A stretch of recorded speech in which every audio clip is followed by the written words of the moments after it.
Hello everyone. మాజీ ప్రధానమంత్రి ఇమ్రాన్ ఖాన్ గారు చనిపోయినట్టు కూడా ఒక వార్త అయితే సోషల్ మీడియాలో ఫుల్గా చక్కర్లు కొడుతుంది. ఇందులో వాస్తవాలు ఉన్నాయంటారా? సో నిజాలు తెలుసుకునే ప్రయత్నం చేద్దాం. ప్రస్తుతం మనతో జర్నలిస్ట్ జగదేవ్ ఉన్నారు. వెల్కమ్ చేద్దాం. Hello sir. Hello Zakir. Yes sir, ఇప్పుడు ఇమ్రాన్ ఖాన్ గారు అంటే చనిపోయారా లేకుంటే ఇది ఒక వార్త? అలానే 3 years నుంచి జైల్లోనే ఉంటున్నట్టు తెలుస్తోంది. సో ఏంటి సార్ డీటెయిల్స్? యాక్చువల్గా ఇది ఒక వైరల్ అవుతుంది. నిజంగా ఇమ్రాన్ ఖాన్ బతికున్నారో లేదో అనేది తెలియట్లేదు. ఈ వార్త ఇప్పుడు ఎందుకు ఇష్యూ అయిందంటే, నిన్ననో మొన్ననో ఆమె ఇమ్రాన్ ఖాన్ యొక్క సోదరి అదే అక్క చెల్లెలు ఉంటారు కదా, వాళ్ళు ఒక 2-3 తర్వాత సానుభూతి పరులు కార్యకర్తలు ఎవరైతే ఉంటారో తెహ్రీక్ ఏ ఇల్హా అని ఏదో సంథింగ్ పార్టీ అయింది. ఆ కార్యకర్తలు కూడా హల్చల్ చేశారు. అసలు మా ఖాన్ భాయ్ ఎలా ఉన్నారు ఏంటి మాకు చూపించాలి అని. బట్ ఎప్పటికీ ధర్నాలాగా చేస్తే వాళ్ళని తిరిగి అటాక్ చేశారు కానీ చెప్పలే. సో వీళ్ళెందుకు వెళ్ళారంటే, ఇప్పుడు పాకిస్తాన్కి పక్కలో బల్యంలాగా ఒకవైపు ఆఫ్ఘనిస్తాన్ ఉంది, ఇంకోవైపు బలూచిస్తాన్ వాళ్ళు సొంత దేశంలోనే బలూచిస్తాన్ వాళ్ళు ఎజిటేషన్ తీసుకొచ్చారు. మొన్న ఆ మధ్యన బ్లాస్ట్లు అటాక్లు చూసాం. ఈవెన్ మన ఆపరేషన్ సింధు టైంలో కూడా బలూచిస్తాన్ వాళ్ళు అయ్యా మాకు ఒక్క ర్యాకెట్ ఇవ్వండి, మేము ఈ వెధవల మీద వేసి పడేస్తాం, మేము మీకు సపోర్ట్ ఇస్తున్నాం, మాకు సెపరేట్గా ఒక స్వతంత్ర దేశంగా మమ్మల్ని ప్రకటించండి చాలు, భారత్ మద్దతు కోరుకుంటున్నామని బలూచిస్తున్న వాళ్ళు స్వయంగా పెద్ద పెద్ద హోర్డింగ్లు కూడా పెట్టారు. బట్ భారత్ ఇది సందర్భం కాదు. నిజంగా వరకు లాంటి వాడు అయితే అంతర్కలహాలను మనం యూటిలైజ్ చేసుకోవచ్చు. బట్ భారత్ అలా చేయలే. మీ అంతర్గతంలో మీరు ఏదో తగలాడండి, మీ బాధ మీరు పడండి అన్నట్టుగా. సో ఇప్పుడు వాళ్ళు ఎక్స్లో పోస్ట్ చేశారు ఏంటంటే, పాక్ ఆర్మీ చీఫ్ ఎవరైతే ఉన్నాడో వాడు, ఐఎస్ఐ చీఫ్ వీళ్ళిద్దరూ కలిసి ప్లాన్ చేసి ఇమ్రాన్ ఖాన్ని చంపేశారు. చంపేమని ఆర్డర్స్ ఇచ్చారు కాబట్టి బయటికి రావట్లేదు. కనీసం చూపించాలి కదా, లేదంటే క్షేమంగా ఉన్నాను ఒక బులెటిన్ రిలీజ్ చేయాలి కదా. అనారోగ్య పరిస్థితులతో ఇబ్బంది చిన్నవాడా. ఇప్పుడు 92లో వరల్డ్ కప్ వచ్చింది పాకిస్తాన్కి, ఒకసారి వచ్చింది, మళ్ళీ రాలే. అప్పుడు క్రికెట్ లో అప్పుడు కెప్టెన్ ఆయన హయాంలోనే వరల్డ్ కప్ వచ్చింది. ఇమ్రాన్ ఖాన్ అంటే ఒక్కొక్క వెలిగాడు ఆ టైంలో ఆయన. సో ఆ ఇమేజ్ని బేస్ చేసుకున్న తర్వాత ఆయన రాజకీయాల్లోకి వెళ్ళాడు, ప్రధానమంత్రి కూడా అయ్యాడు ఒకసారి. సో అటువంటి ఇమ్రాన్ ఖాన్ ఒక మాజీ ప్రధాని, ప్రస్తుతం ప్రధానిగా చేసిన వ్యక్తికి కూడా ఆ దేశంలో చూసారా 3 years జైల్లో ఉన్నారు. రక్షణ అంటే 3 years కాదు, 2022లోనో 23లో అనుకుంటా, 2 years ఎంతో అయింది. 23లో అరెస్ట్ అయ్యారు. అరెస్ట్ అయిన తర్వాత మొత్తానికి ఆ కేసు ఈ కేసు ఏదో ట్రస్ట్ మీద కేసు అని, తర్వాత పాకిస్తాన్ యొక్క సమాచారాన్ని విదేశాలకు అమ్మేస్తున్నాడని దేశద్రోహం కేసు, రకరకాలుగా పెట్టారు. అది వాయిదాలు అయిన తర్వాత మొత్తానికి మొన్న 24 Januaryలో శిక్ష ఖరారైంది, 10 ఏళ్ళలో ఎంతో. ఈయన ప్రధానిగా ఉన్నప్పుడు భారతదేశంతో ఎలా ఉండేది సార్? మామూలుగా ఎవడైనా వాళ్ళు వెధవలేనండి. వాళ్ళు ఎవరు ప్రధాని అయినా ఎవడు జనరల్ అయినా వాళ్ళ కాన్సెప్ట్ ఏంటంటే, అది చూసారా, ఒక రకమైన విద్వేషాలను రెచ్చగొట్టి దాన్ని క్యాష్ చేసుకోవడం, అదొక్కటే కాన్సెప్ట్. నిజంగా ప్రజలకు అది లేకపోయినా అది రెచ్చగొట్టే టైప్లో చేసుకుంటారు. మీకు ఒక సినిమాలో తనిఖీల భరణ్ గారి క్యారెక్టర్ ఉంటుంది. అన్నదమ్ములు ఇద్దరి మధ్య చిచ్చు పెడితే కదా ఇతను ఇంటి అల్లుడిగా ఇతను హ్యాపీగా ఉంటాడనే ఉద్దేశంలో కావాలని లేనిపోని కల్పిస్తూ ఉంటాడు.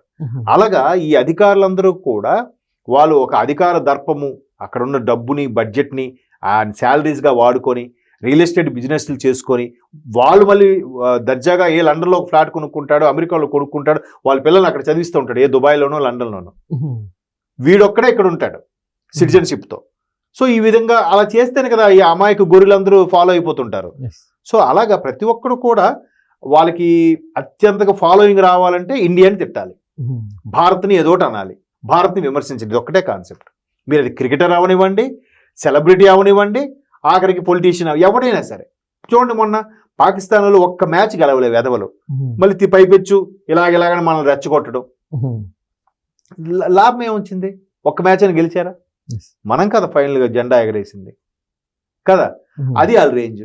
మొన్న మహిళలదానికి సంబంధించి కూడా అలాగే ఒక్కదాన్ని కూడా గెలవలేకపోయారట. వాళ్ళు కూడా అంటే వీళ్ళు ఓడిపోతున్నాం, మన కంట్రీ వెళ్తే మనల్ని చావగొడతారు అనుకొని భయంకి ముందుగానే చూసారు, మేము అక్కడ ఓడిపోయినా కూడా మేము వాళ్ళని భలే రెచ్చగొట్టాం, భలే ఏడిపించామని చెప్పి అక్కడ ప్రజలందరి దృష్టిని మరల్చడానికి ఈ విధమైన కామెంట్స్, ఈ విధమైన ట్రోల్స్ చేస్తూ ఉంటారు. ఎవ్వడికి సత్తా లేదు, ఎవ్వడిలో కూడా టాలెంట్ లేదు. ఎందుకు? పోనీ ఒక ఇండియాతో మ్యాచ్లు ఆడపోతలేదు, మిగతా దేశాలతో మ్యాచ్లు ఏమైనా ఆడగలుగుతున్నారా వాళ్ళు? లిటరల్లీ శ్రీలంక వాళ్ళు, ఆస్ట్రేలియా వాళ్ళు అయితే మేము పాకిస్తాన్ దేశానికి వెళ్ళము. శ్రీలంక వాళ్ళు ఒకసారి మ్యాచ్లు బస్సుతో వెళ్తే టెర్రరిస్ట్ వాళ్ళ మీద కూడా అటాక్ చేశారు కదా, దాని డీటెయిల్ గా చూస్తే శ్రీలంకలో చంపాల్సిన అవసరం ఏమొచ్చింది వీళ్ళకి? అంటే అంత దుర్మార్గులు వీళ్ళు. సో అలాగా నిజంగా డ్రైవర్ చాకచక్యంగా తప్పించుకొని బస్సుని ఫాస్ట్ గా డ్రైవ్ చేయించుకు వచ్చాడు కాబట్టి వీళ్ళు బతికారు. అదే గౌరవం మీరు ఇచ్చేది. మొన్న ఇండియా కూడా ఏం చెప్పింది, మేము పాకిస్తాన్తో అక్కడ మ్యాచ్లు ఉంటే మేము ఆడం. చచ్చినాడుగా ఏం చేశారు, మన కోసం సెపరేట్గా దుబాయ్లో మ్యాచ్లు పెట్టారు. ఇండియా లేకపోతే ఎవడు మ్యాచ్లు కూడా చూడ్డు, ఐసీసీకి కూడా ఇన్కమ్ రాదు. సో మళ్ళీ పెద్ద పోటీగాల్లాగా ఇలాగనే యాక్షన్ చేయడం అని చేశారు. అంటే ఎక్కడ ఓడిపోయి అమ్మో మనం ఇండియా మన పాకిస్తాన్ వెళ్తే పాకిస్తాన్ వాళ్ళందరూ మనల్ని ఏకేకి పారేస్తారు, పాకిస్తాన్ ప్రజలందరూ మనల్ని ట్రోల్ చేస్తారని భయంకి విమర్శలు చేస్తుంటారు. అది ఇమ్రాన్ ఖాన్ ప్రధానిగా ఉన్నా, పర్వేజ్ ముషర్రాఫ్ గారు ఉన్నా, ఇప్పుడున్న ఆడెవడు నమామా నమీమా ఆడున్నా, ఎవడైనా ఒకటే.